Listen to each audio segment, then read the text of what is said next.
الذين اصطفى أما بعد فأعوذ بالله من الشيطان الرجيم ويوم نسير الجبال وترى الأرض بارزة وحشرناهم فلم نغادر منهم أحدا وعرضوا على ربك صفا لقد جئتمونا كما خلقناكم أول مرة بل زعمتم أن لن نجعل لكم موعدا ووضع الكتاب فترى المجرمين مشفقين مما فيه ويقولون يا ويلتنا ما لهذا الكتاب لا يغادر صغيرة ولا كبيرة إلا أحصاها ووجدوا ما عملوا حاضرا ولا يظلم ربك أحدا صدق الله العظيم وبلغنا رسوله النبي الكريم ونحن على ذلك من الشاهدين والشاكرين والحمد لله رب العالمين ويوم نسير الجبال وترى الأرض بارزة.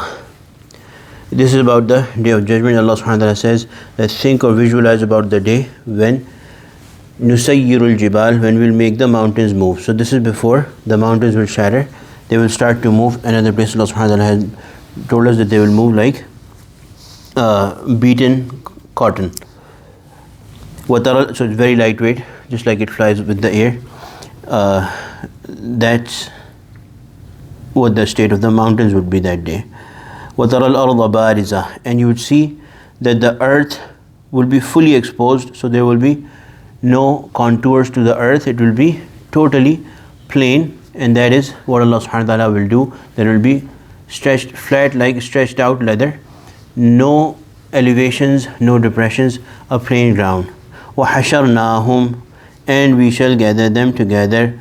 فَلَمْ نُغَادِرْ مِنْهُمْ أَحَدًا, so as not to leave a single one of them. And this is a challenge that Allah subhanahu wa ta'ala has presented before humanity again and again, that if you can escape that day, then do so. If you can escape the command of Allah subhanahu wa ta'ala, the will or the authority of Allah subhanahu wa ta'ala, go and try your best to escape. Nobody will be able to escape from that hashr, from that gathering. وَعُرِضُوا عَلَىٰ رَبِّكَ صَفًّا, and will gather them in such a way that they shall be presented before your Lord صَفًّا, in rows, in a straight row, so nobody will be able to hide behind anything. In this world, they hide behind their arrogance, they hide behind their material and immaterial, physical and other things that they create with their own selves, or they hide behind their leaders, or they hide behind so many other things.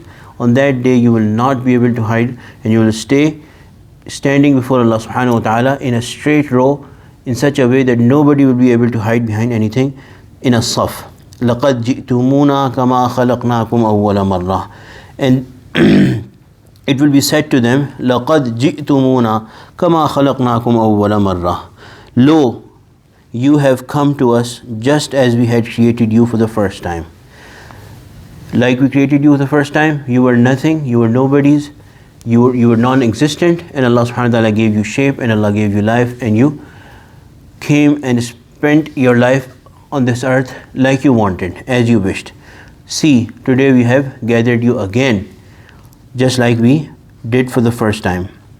بَلْ زَعَمْتُمْ, but you claimed أَلَّن نَجْعَلَ لَكُمْ مَوْعِدًا, that we would not make any appointed time for you. So you used to, in that worldly life, you used to say that no, it's not possible, Allah will never be able to, or nobody will be able to bring us and make us stand anywhere and recreate us. See, that is a reality. You are standing before Allah subhanahu wa ta'ala without any barriers in between, nothing to hide behind. وَوُضِعَ الْكِتَابِ, and then the book of deeds will be placed before them. So after it is given to everybody, either in their right hand or behind their back, through their back, in their left hand, it will be placed before them. فَتَرَى الْمُجْرِمِينَ, and then you will see the criminals, the guilty people, مُشْفِقِينَ مِمَّا فِيهِ, they will be afraid, they will be scared of what is in their books. وَيَقُولُونَ, and they would say, يَا وَيْلَتَنَا, woe be to us, what is this? مَا لِهَذَا الْكِتَابِ, what kind of a book is this? لَا يُغَادِرُ صَغِيرَةً وَلَا كَبِيرَةً إِلَّا أَحْصَاهَا, it has not left anything. What kind of a book is this, that it has not missed anything, neither anything small nor anything big, إِلَّا أَحْصَاهَا, except that it has covered it. except that it has taken it into its fold, which means that whatever we did, no matter how hidden it was, no matter how public it was, no matter how small it was, no matter how big it was, no matter how we considered it, how small it is or immaterial or meaningless it is, no matter if we considered even it was something big, that we thought it's something big or huge that we've done it, nothing is missed from this book. وَوَجَدُوا مَا عَمِلُوا حَاضِرًا. They will find whatever they did right before them. So one meaning is that this book will contain the account of whatever they did. Another meaning is that the sins or the disobediences or the good deeds, they all have a physical form. They all have a physical form. For example, the Prophet ﷺ has told us that when somebody eats the wealth of a yatim, an orphan, they do not do so except that they put fire in their stomach.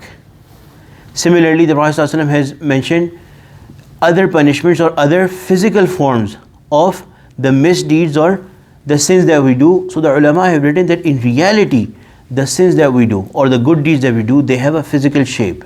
It's only that the condition of death needs to be fulfilled before we are able to see them in their real physical shape.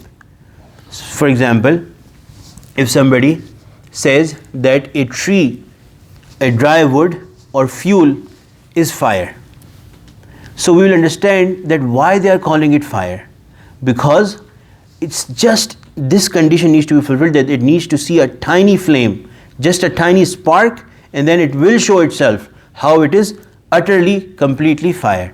So therefore, our deeds, good deeds and bad deeds, they all have their physical shape, and they will be presented to us right before us, and we'll be able to see. For example, in some hadith, the Prophet ﷺ has said that the bad deeds will be presented before the human being who did those, like a great snake, or punishment of the grave, that there will be different kinds of animals that will be attacking the human body because of the sins that a human did in this world. So all of these sins have a physical shape.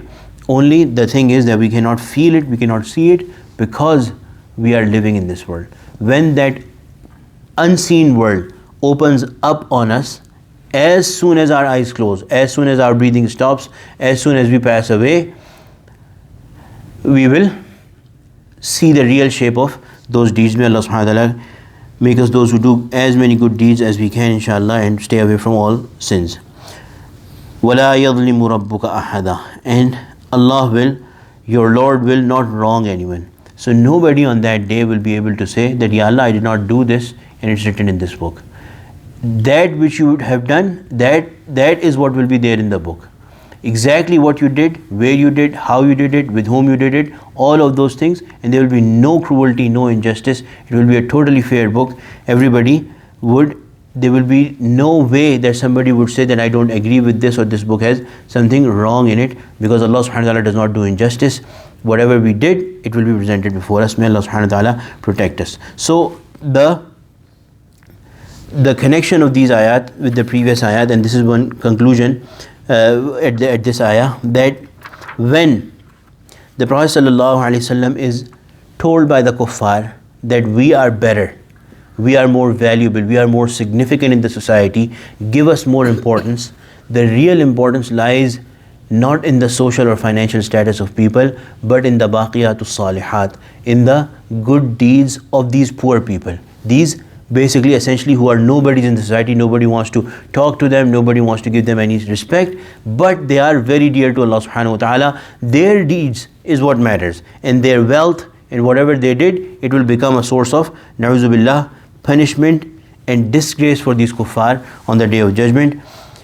They might keep negating it, they might keep belying it, they might keep trying to run away from it, but one day it will come before them and they will not be able to run away. Every single deed, the reality as has been promised by the Prophet ﷺ, everything will be right before their eyes.